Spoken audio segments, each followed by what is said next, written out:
Welcome to என் உலகம் என் வீடு. இன்றைக்கி நம்ம பார்க்க போகிறது ஒரு மந்த்லி க்ளீனிங் vlog தான். வீட்டை க்ளீன் பண்ணுறது ஒரு வேலை மட்டும் அல்லங்க, அது என் மனசையும் கொஞ்சம் லைட்டாக ஆக்குற ப்ராசஸ் அப்படி தான் நான் நினைக்கிறேன்.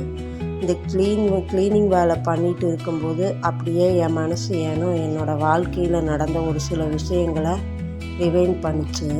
அதை நான் உங்கள் கூட இந்த வீடியோவில் ஷேர் பண்ணுறேன். எனக்கு 2 பிரசவங்களும் ஈஸியாக அமையலை. அந்த நேரத்தில் எனக்கு எதிர்பார்த்த எந்த சப்போர்ட்டும் கிடைக்கல. மந்த்லி செக்கப்புக்கு கூட நான் ஹாஸ்பிட்டலுக்கு தனியாக தான் போவேன். டெலிவரி முடிஞ்சு வீட்டுக்கு வந்த பிறகும் நான் மட்டும்தான் குழந்தைகளை பார்த்துப்பேன். சம்டைம்ஸ் என் ஹஸ்பண்டு ஹெல்ப் பண்ணுவார். ஏன்னா அவருக்கு அவரோட கடை வேலை வெளி வேலைகள்லாம் போக டைம் இருந்தால் ஹெல்ப் பண்ணுவார். மற்றபடி ஃபுல் அண்ட் ஃபுல் நான் மட்டும்தான். கூட இருந்த யாரும் எல்லோரும் வேடிக்கை பார்த்தாங்களோடையே யாரும் எனக்கு ஹெல்ப் பண்ணலாம் வரலங்க. 2வது குழந்தை பிறந்த பிறகு ஒரு பக்கம் நியூபார்ன் பேபி, இன்னொரு பக்கம் யூகேஜி படிக்கிற குழந்தை. அவனை ஸ்கூலுக்கு அனுப்பணும். சாயங்காலம் அவன் வீட்டுக்கு வந்தானா அவனுக்கு ஸ்நாக்ஸ் கொடுத்து படிக்க வைக்கணும்.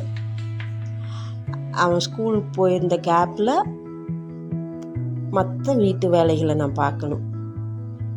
நைட்டில் புதுசாக பிறந்த குழந்தையாச்சே தூங்காமல் பால் குடிக்கும், தூங்காமல் அழுதுகிட்டே இருக்கும். அதனால நைட்டில் தூக்கம் இல்லை, பகலில் வேலை நிற்காது. அப்படியே நாட்கள் ரொம்ப போச்சுங்க. கிட்டத்தட்ட சும்மா இல்லைங்க, ஒரு 5 வருஷம் நான் தூக்கங்கிறதே என்னன்னு நான் மறந்துட்டேன். ஒரு அம்மாவாக ஆயிட்டோம்னா தூக்கத்துக்கு கூட ஏங்கணும்னு அப்போ தான் எனக்கு புரிஞ்சுது. பல வருஷம் முழு தூக்கம் இல்லை எனக்கு, ரொம்ப சோர்வோட.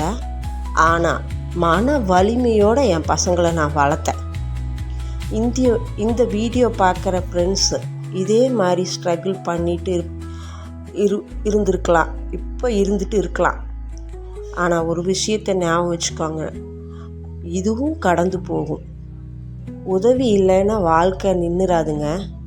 நமக்கு இருக்கிற தைரியம் சில நேரம் 10 பேரோட உதவியை விட பெருசாக இருக்கும். அதனால் எதுக்குமே கவலைப்படாதீங்க ஃப்ரெண்ட்ஸ். தனியாக நமக்குன்னு யாருமே இல்லை, நம்மளே எல்லாம் செய்கிறோம் அப்படின்னு கவலைப்படவே படாதீங்க. நானும் தனியாக தான் போராடினேன். ஆனால் இன்றைக்கி என் 2 பசங்களை பார்த்தா அந்த போராட்டம் worth it அப்படின்னு தோணும்.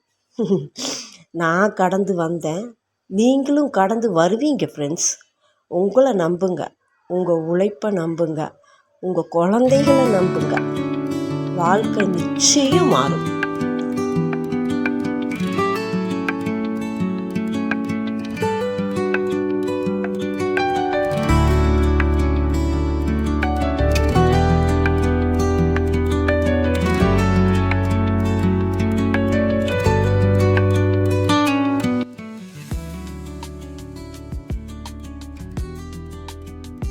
என் பசங்களை பாருங்கள், நான் பட்ட கஷ்டம்லாம் worth it தானே. யாரோட ஹெல்ப் இருந்தால் என்னங்க, இல்லாட்டி என்னங்க, கடவுள் நம்ம துணை நிற்பார். நம்ம எல்லாத்தையும் கடந்து வருவோம். பாய். தேங்க்ஸ் ஃபார் வாட்சிங்.